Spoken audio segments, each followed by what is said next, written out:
সকলোকে নমস্কাৰ জনাই আমি আজি জনাবলৈ সুখী হৈছোঁ যে খিং খিং বাথৌ পূজাৰ ২ নং চিলাগাঁৱৰ চিলাপথাৰ অঞ্চলতেই বাথৌ মন্দিৰ প্ৰাংগণত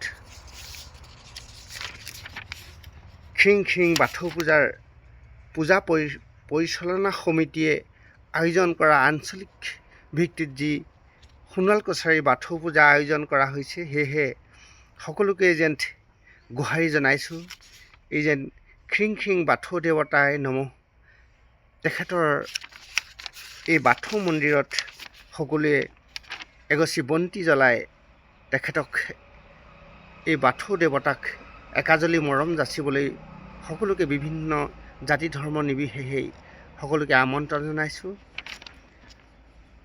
অহা ইংৰাজী ৯, ১০, ১১ মাৰ্চ ২০২৫, অসমীয়া ২৪, ২৬ ফাগুন।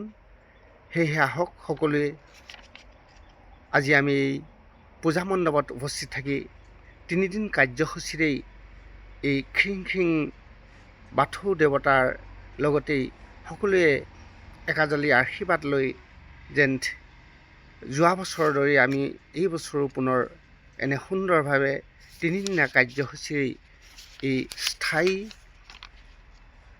খিং খিং বাথৌ পূজা ২ নং চিলাগাঁৱৰ এই চিলাপথাৰ তাতেই আয়োজন কৰা হৈছে। সকলোৱে আহক, আপোনালোকৰ পৰিচিত। ধন্যবাদ জনাই পুনৰবাৰ খিং খিং বাথৌ দেৱলৈ নমস্কাৰ জনালোঁ। ধন্যবাদ।